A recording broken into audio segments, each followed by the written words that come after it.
600 BC, the first major attempt was made to join the Red Sea to the Mediterranean. The canal was not completed until 1869. This week, we take you through the Suez Canal of Egypt. We begin this adventure cruising the deserted out islands of the Red Sea with liveaboard sailors who've been spending the winter in Egypt. While a sailing companion copes with engine problems, we dive on the wrecks of the Chrysoula K and the Janus D and learn about decompression sickness and how to treat it. Heading north as crew aboard the motor yacht Lady Coppelia, we do a night passage through the Gulf of Suez and conclude this leg of our voyage through the waterways of Egypt with a passage through the historic Suez Canal.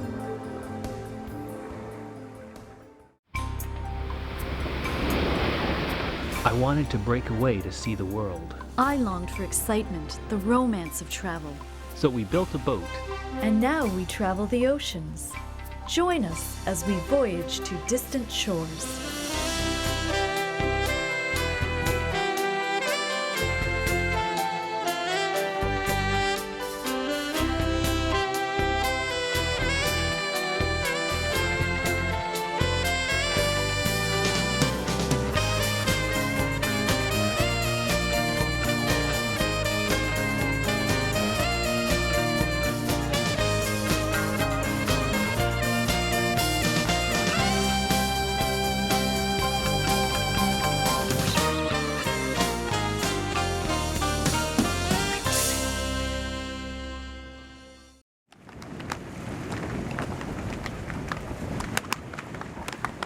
Wow, this is a windy day in the Red Sea. Apparently this is a cycle where we'd get 6-7 days of this, and today it's 25 to 30 knots, followed by a couple of days of calms.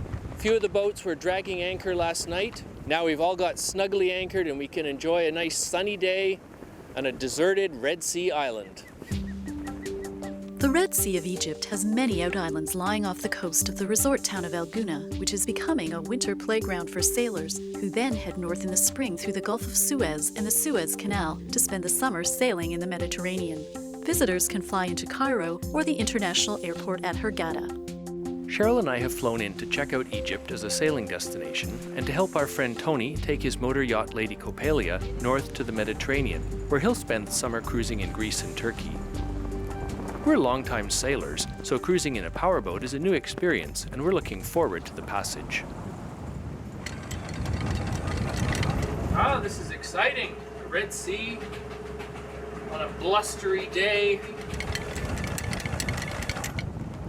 Well, the wind hasn't dropped, so we've all decided to make a run for port. It'll take us about 2 hours. We'll get in before dark. It'll be a little rolly. Should be exciting.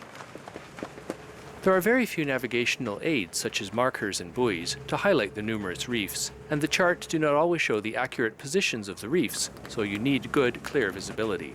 And any error will be magnified on a day like this, when any strong winds would push us off course and would quickly smash us up on the reefs, just as has happened to so many ships in these waters over the years. In these conditions, Tony's powerboat is a pretty good match for the sailboats. She has big, slow-revving engines and a hull designed to travel through the water like a sailboat, not planing on top like modern speedboats. It's called a displacement hull and means her top speed is roughly equivalent to her hull wave, about 9 nautical miles per hour, and about the same speed the sailboats are doing today with such a strong breeze.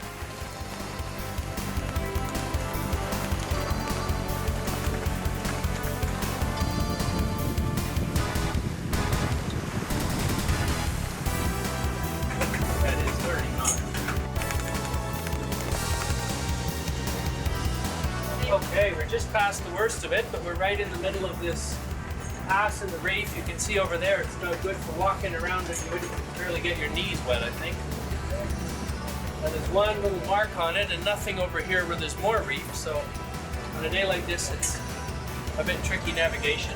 We've got so much chopped up water that it's sometimes a bit hard to see the shallow patches.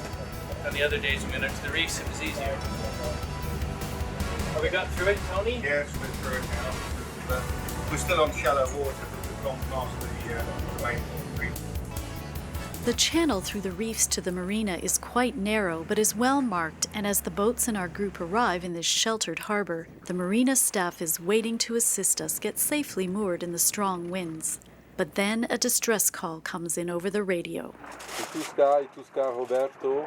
I got a problem with my engine and I have to come to the marina boutique. Without engine it's a bit tricky. And please, if you can help me and bring your tender out, it will be very fine.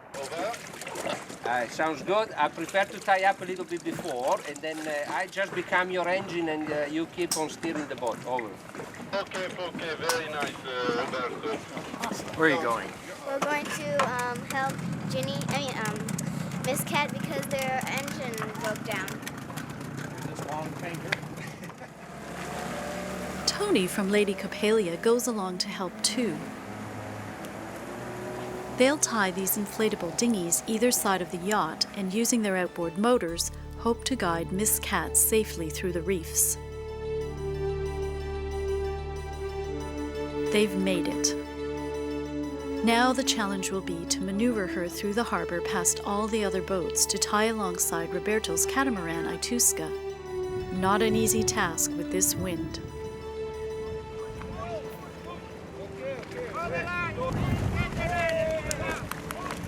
The brotherhood of the sea is strong, and any sailor in the marina that heard Jacques' call has rushed over to offer assistance. Thanks so much. We need another one in the middle. Hello. Here. Brand new engine, but I do a bad mistake with bad fuel. Bravo, merci, Monsieur Tony. Welcome. While Jacques sees to his engine repairs, Tony gives the engines on Lady Coppelia a going over too. The two boats will be traveling north together, and it's important that their engines are functioning reliably while navigating through the reefs and later while transiting the busy Suez Canal. Sailing is not allowed in the canal, and if a boat has engine trouble and needs to be towed during its transit, the cost can be exorbitant. It's good that Miss Cat's engine trouble occurred here, where it's easy and affordable to have repairs done. The cost and quality of fuel at Abu Teeg Marina here in Egypt is good too, although the fueling process is a bit cumbersome. And you have two options, either to get hold of the can and pour it in through a funnel, which is a messy and heavy business, or to do what I've done is bought a pump, which is specially made for pumping fuel. So, I've got a tough job. Lie out on the back deck in the sun and switch the switch on and off as we put it into another jug. This is refueling here. The marina, I guess, doesn't have a fuel depot, but we'll be willing to put up with this tough conditions based on the price, which is rather incredible, about 26 cents a litre. So, versus about maybe $1.50, which is more normal for Europeans to be paying.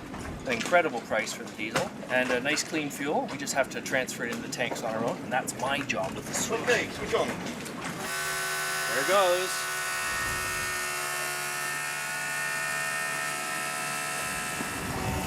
So how many meters are we adding here? 240 litres.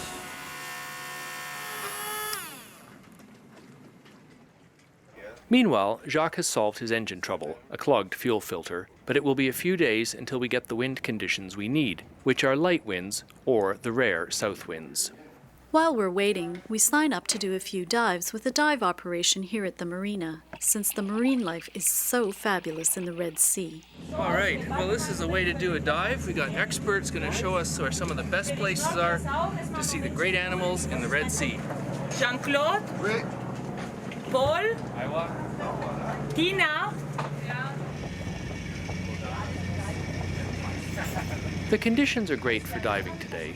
With us is Chris from the yacht Ginny, who's made over 70 dives during his winter here. Sometimes find the workshop. There's a workshop in there with a lathe and a drill press as well. I haven't found that recently. We can go. Chris knows most of the wrecks in the area now, so I'm lucky to have him as my dive buddy on this trip. Today we'll be diving on Shab Abu Nuhas, a shallow reef, or Shab, where there are many wrecks for advanced divers like Paul and Chris, but also some that are close to the surface for free diving. So if you just want to snorkel, there's great stuff to see while your mates are scuba diving at greater depths.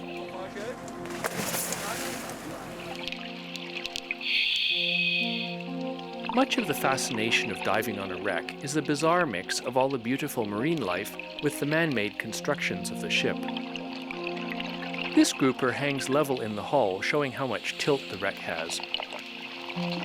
But then I find a lionfish who seems happy to adopt any flat surface as the ground and doesn't care which way up he sits. The spines are hollow and work similarly to a hypodermic needle, injecting the venom into their victim.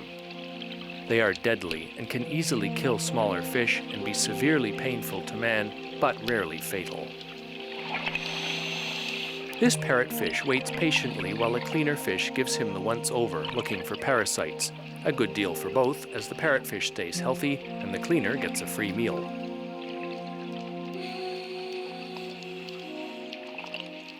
For many wreck divers, the excitement lies in being able to explore inside the wreck itself.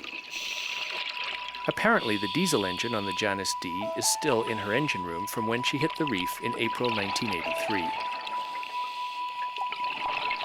Wandering the corridors and cabins is definitely not for the claustrophobic. Since the wreck has been underwater less than 30 years, she is not totally encrusted with corals. It's a very strange feeling, swimming deeper and deeper through her decks and hulls, knowing how far back up to the surface it is if we have a problem.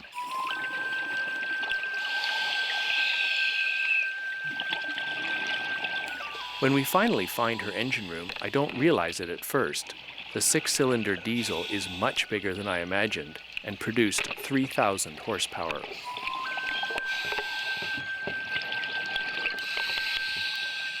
The visibility in the Red Sea is really great for diving.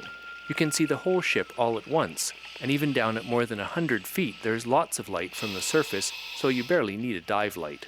It's almost too easy to forget how deep you are and overstay your welcome. The longer a diver stays underwater, the more nitrogen is absorbed in the blood and body tissues. As you return to shallower water and the surface, the nitrogen can safely re-enter the lungs. Diving is one sport where the computer has made the largest impact.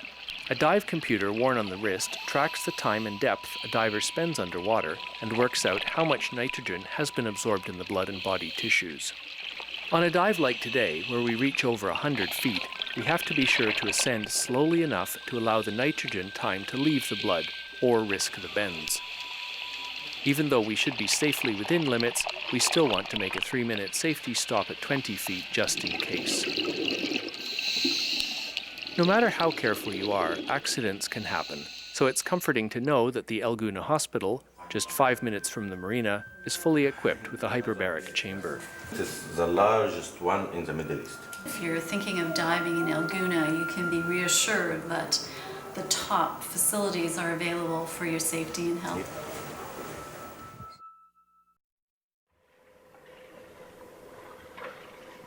For 3 days, we'll have the rare southerly winds in the Red Sea and the Gulf of Suez to enable the northbound passage to be made in following breezes. So finish your shopping, put the diesel in the tank, and get ready to go after tomorrow. Beautiful sunset, the last we'll see in the Red Sea. We're just entering the Gulf of Suez.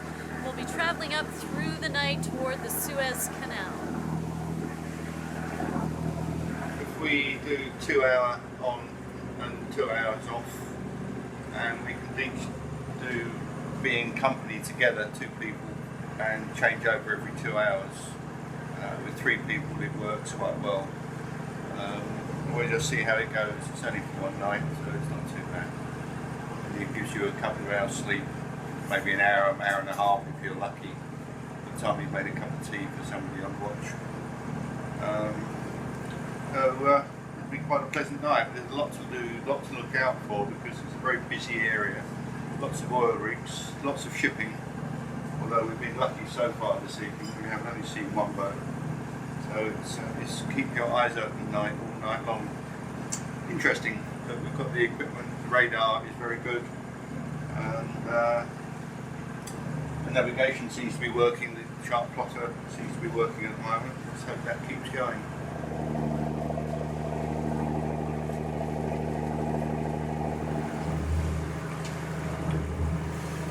Well, got my cup of tea. We've got some snacks here. It's about 3 in the morning. Which is for me always the hardest part for some reason. 3 in the morning seems like you had to wake up and you've only had 2 hours of sleep. But it's a gorgeous night. You can see the reflection of the moon on the water. We're completely surrounded by oil rigs and all kinds of oil paraphernalia. The radar is showing an awful lot of targets around here. We have all these oil, I don't know what they all are. Oil terminals, oil rigs, the flame things, little boats servicing them, it looks like. So it's pretty busy, but there's not as much shipping as I thought there'd be, so most of everything is sitting more or less still on the radar. And we're just making 6 knots. I like the powerboat idea here. We can really see everything from inside this beautiful, well-equipped wheelhouse. Tony and Cheryl are down below sleeping, and we'll just keep watch.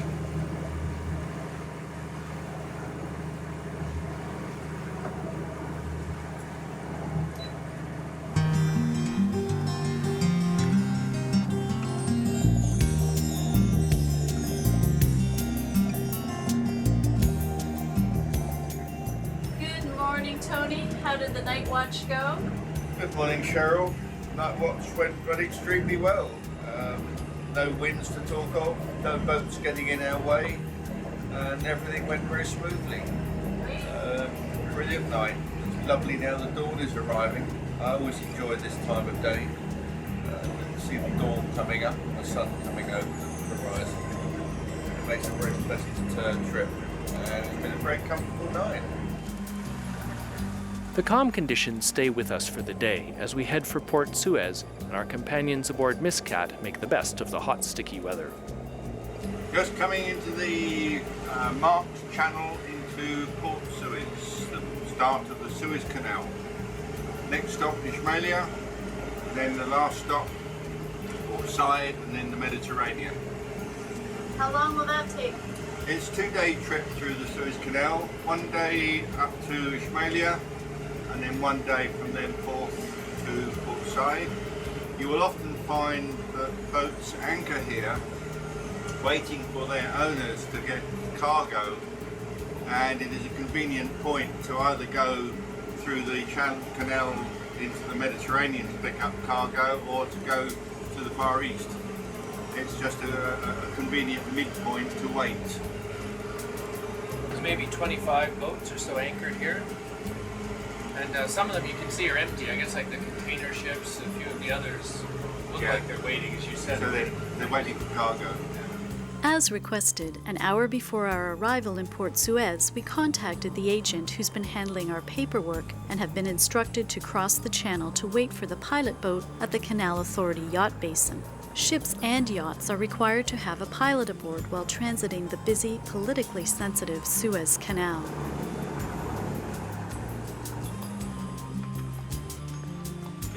And if you have news, you know my phone number, huh? You call me. Yes, okay. If you have some special things, huh? Like a nice lady coming on my board. If a nice lady is coming on my board, you can call me. When Jacques goes to check in with the agent, he gets some bad news. There'll be a 1-day delay since a warship is coming through.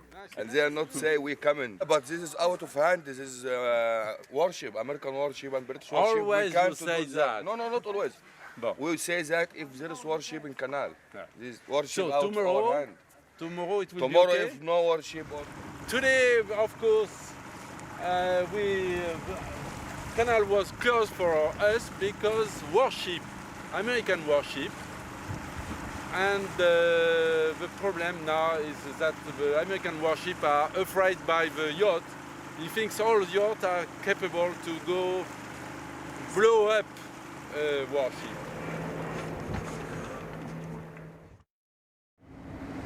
Waiting for the pilot. And the pilot normally must come before 11, but one is Oh, look, ready. the French is going. He has a pilot already. Has he? No? Yeah. Oh yes, he has. Hello. Good morning already, huh? How's the wedding going? Good. Good morning. Good morning. Good morning.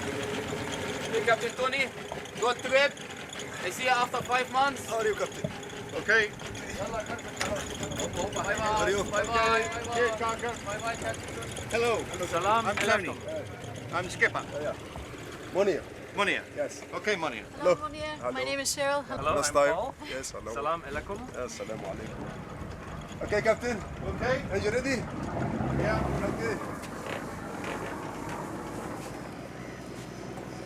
So we are free, and we are about to head up the Suez Canal.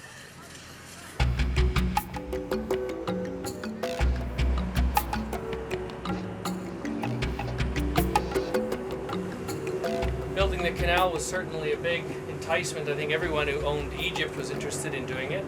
And Napoleon conquered Egypt in 1798 and thought it would be a good idea to make a canal. But his chief engineer considered the project and worked out that the top end of the Gulf of Suez, where we just were, Suez City, is 10 meters higher than the Mediterranean. So the project was going to be very difficult, would involve locks and much more complexity. So they abandoned it. It wasn't until some 30 years later that somebody else decided that in fact it wasn't 10 meters higher, and the canal project was back on track. In the background we have one of the dredgers that they're using still. Very big and expensive equipment, and a constant battle to take the sand back out of the canal and keep it working for the big ships. Before this canal was cut, it was, you know, the same land all the way across. But now on this side, it's been irrigated, and we've got palm trees and citrus groves in some places. And on the other side, it's just plain desert.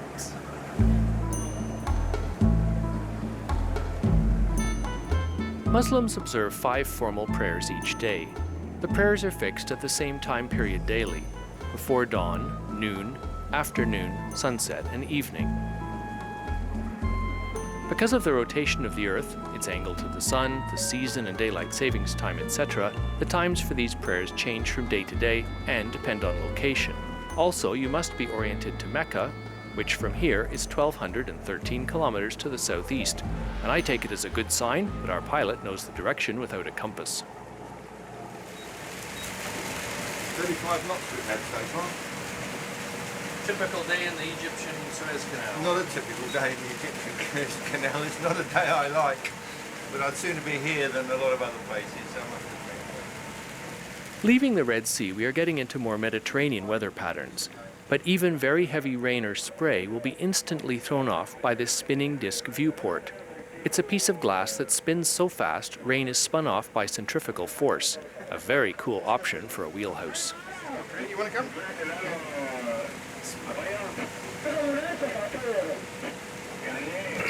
Soleil sans fin, soleil sans fin, soleil sans fin. Lady Coppelia, over.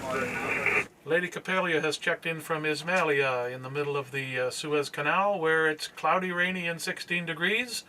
Down here in Abu Teeg in Egypt, it's still 29 degrees and a beautiful, bright, sunny day. Roger Bill, we'll see you down the way. We'll see you along the way. This is Lady Coppelia standing by.